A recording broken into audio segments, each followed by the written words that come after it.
ऐसे ही एक जगह की बात है, तो एक सज्जन को पूछा गया कि बताओ प्रभु कि कथा कहाँ पर चल रही थी। तो उन्होंने दाहिने देखा, बाईं तरफ देखा, अर्धांगिनी बगल में बैठी है उनकी तरफ देखा कि आप भी बता दो।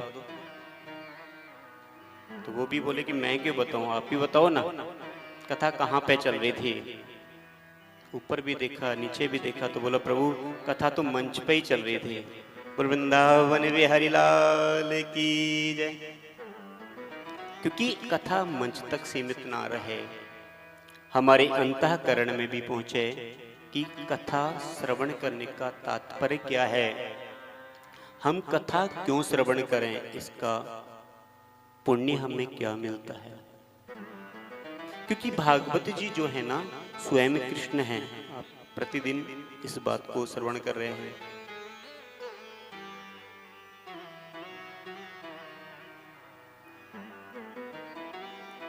और भगवान श्री कृष्ण हर जगह व्याप्त हैं। हरि व्यापक सर्वत्र समाना, प्रेम से प्रकट होई मैं जाना। क्योंकि परमात्मा जो है हर तरफ विद्यमान है। हमारी कैसी दृष्टि, क्योंकि हर एक जीव के अंदर परमात्मा का वास है, ज्योति स्वरूप। आत्मा क्या है, परमात्मा का ही तो अंश है। क्योंकि कई बार हम प्रेम करते हैं तो शरीर से प्रेम करते हैं कि आत्मा से। हम सभी प्रेम करते हैं तो शरीर से। और उस शरीर से यदि आत्मा निकल के चली जाती है तो वो शरीर से भी प्रेम नहीं रह पाता है। क्यों? क्योंकि व्यक्ति उस शरीर का या तो दाह संस्कार या जल में या फिर पृथ्वी में।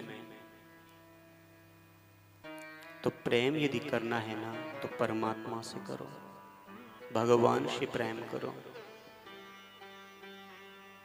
क्योंकि भगवान से किया हुआ प्रेम आपको पूर्ण बनाता है, हर चीज प्रदान करता है।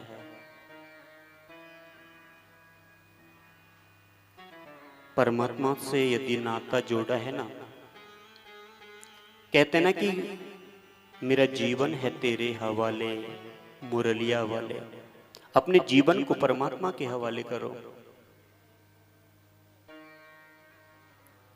क्यों? क्योंकि जबकि अर्जुन जो हैं इतने धुरंधर हैं जो कि अर्जुन को कोई परास्त नहीं कर सकता। लेकिन कृष्ण अर्जुन से पूछते हैं कि अर्जुन मैं आपके रथ को कहां लेके चलूं।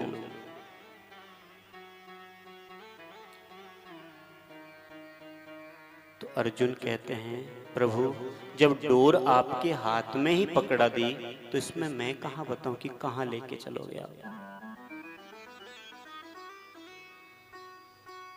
क्योंकि जब परमात्मा के हवाले अपनी डोर बागडोर अपने जीवन की अर्पण कर दी है तो जहां परमात्मा ले चलेंगे, जहां ले चलोगे वहां मैं चलूंगा, जहां नाथ रख लोगे वहां मैं रहूंगा।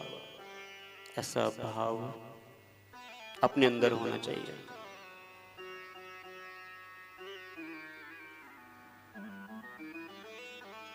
क्योंकि परमात्मा को अपने आप को अर्पण कर दो, समर्पण कर दो। क्योंकि परमात्मा को व्यक्ति अर्पण कर देता है, समर्पण कर देता है। अपने जीवन की बागडोर यदि परमात्मा के हाथ में यदि हम अर्पण कर देते हैं तो किसी चीज की कोई कमी नहीं रहती।